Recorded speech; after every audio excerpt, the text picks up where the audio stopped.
called Creepy Rain. Yes. Danielle and Austin. Yeah, we're going to be comparing 2 movies today. The Lazarus Effect and Flatliners. So, discussing first is Lazarus Effect. I don't know who's all seen it or who hasn't seen it, but it's a pretty decent movie. Yeah, I give it around, 3 bloody arms? 3 bloody arms sounds good. It kind of has a Frankenstein setting where they bring someone back to life, but of with course, electricity, yeah. Yeah, electricity in the brain. They start off with a dog that kind of goes wild, so I don't know why they bring back a human. It's a really cute dog. It was a cute dog until it tried to kill someone. Yeah, I got really aggressive. You got aggressive. That was one of the consequences of bringing back someone from the dead. Yeah, I mean, you don't know where they go after life, and that's kind of the questions they were trying to figure out. Yeah, their goal in the movie was to find out what happens to pretty much anything when it dies and then comes back to life.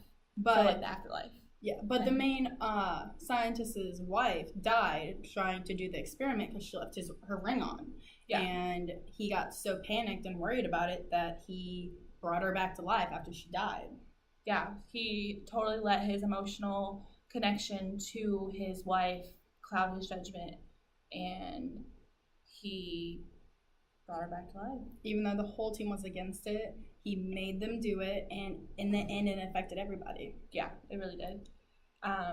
Some of the consequences were she killed everybody. It was a big consequence. Yeah, that was a big one. She came back to life, and at first she was fine. Just like the dog. Yeah, she was good. And then all of a sudden, as time gradually went, she got more evil. She got powers. Yeah. So she realized that she got powers. She first started off with she was able to read people's mind and see what they were thinking. Telekinesis. She moved a pin. Yeah, she did move a pin. And she forced some guy into a locker and made it crumble with her mind and killed him. It looked like one of those little kids going into the spiky thing, and juice got hit and it was blood. Yeah, it was bad. Seeing this though, I mean, plus that power, she had levitation, she could read minds. Yes. Lots of things that ended up happening towards more the end of the movie we see it really came in hand. But realizing why she went evil, during the beginning of the movie, she had nightmares as a child from an event that occurred in her life.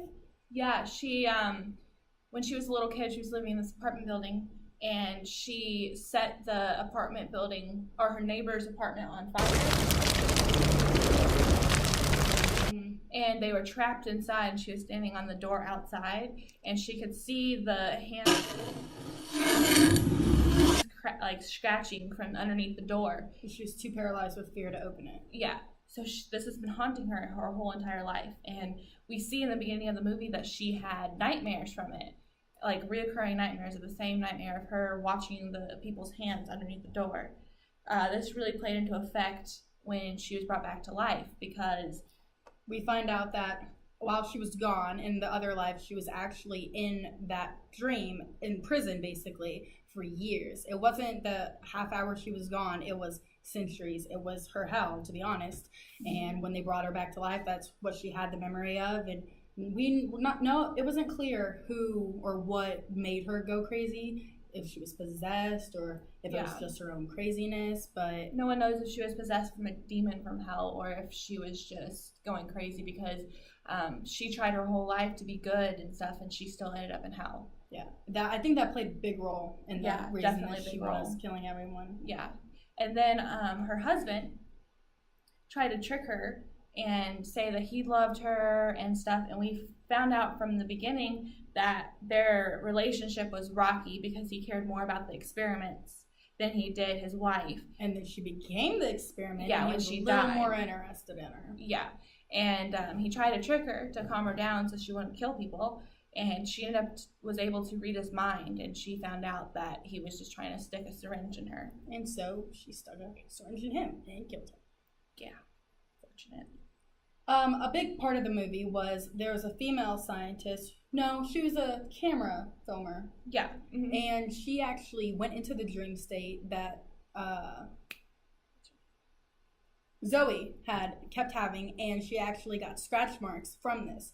And as we know, Freddy Krueger, that is, I believe, a big role in that. Yeah, I mean, they got the idea maybe from Freddy Krueger, because in Freddy Krueger you can go into, when you dream, whatever happens to you in your dream happens to you in real life.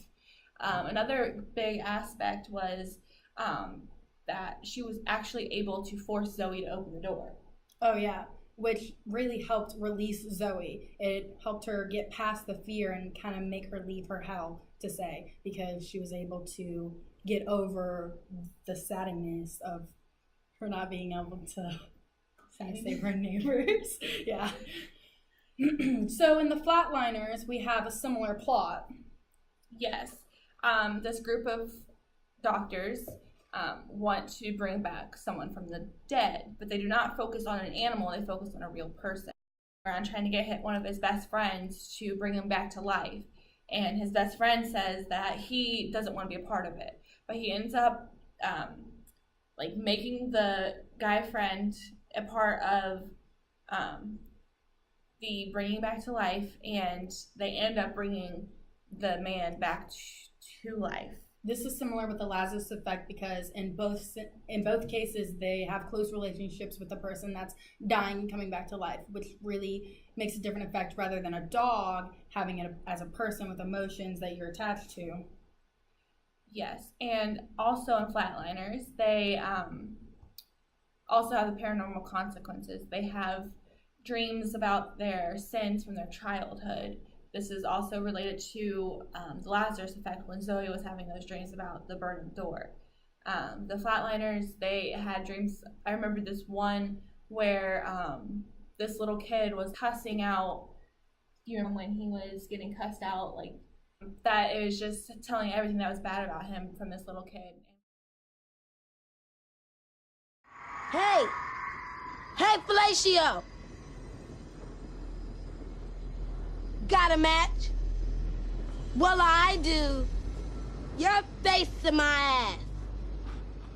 Your breath fit a buffalo fart. Do I know you? You don't know jack shit. Butt wide, needle dick, cock bite, jag off, limp wrist, core hole, banana breath. This little kid, and for some reason, little kids yeah. are scary. Yeah, I'm not sure why. There's a lot of kids in the scene. Actually, both movies play on fear. Yeah. There's fear of the darkness, fear of animals, fear of kids. There's fears of the unknown. Yeah, they're irrational fears, like the looking underneath the bed because there's something there, or someone's hiding in the corner, or squeaking doors with flickering lights. They really play on these to get the fear inside of us, because we all relate to something. We all relate to, oh, we've had that fear before, so we're scared during that. Oh yeah. So they really did a really good job. Yeah, and the camera angles that they use. Yeah. Going in and out from Zoe and going in and out with the Flatliners, it showed a lot of dynamic and definitely played on fears that way too. So with the Flatliners being from 1990 and the Lazarus effect being from 2015, I think you can see that maybe the Lazarus effect really played off of the Flatliners. Yeah, they may have got their idea, not stolen, but probably gotten some of their visual and plot line ideas from, because they are very similar. You have a group of team members bringing a human back to life, and once they bring the human back to life, then they have the paranormal consequences. And we see in all kinds of movies that if you mess with the afterlife, things are going to happen. Yeah. We see in Ouija movies, if you mess with a Ouija board, that stuff's gonna happen. Yeah, it's gonna come back. It's gonna get you. It's not just gonna be okay. Yeah. I also see that both movies come off of 1931 Frankenstein, because even like we said, maybe it didn't take it, but you definitely get the idea from it. Especially using electricity. Yeah. And the brain. serum and stuff like that. You learn that from different movies.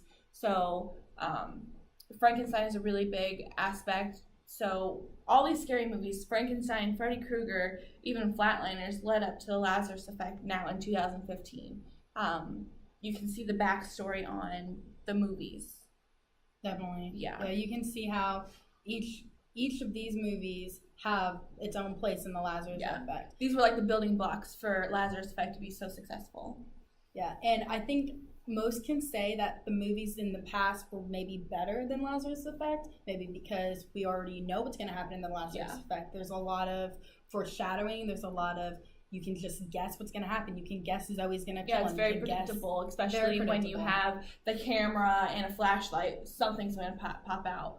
And when you've seen it before, like in these movies that we've already discussed, then it's not as scary. Yes.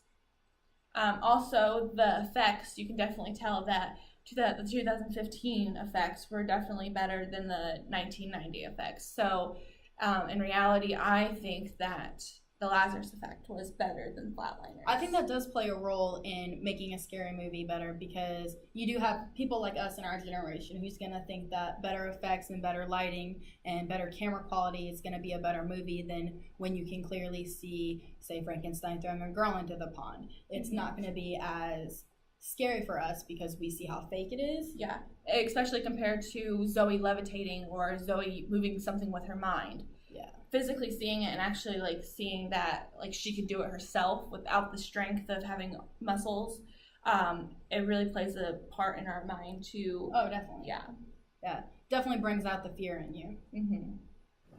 Well, guys, that was our review for the night. Yes, review for the night. So have a scary night. Yeah, definitely go watch some scary movies.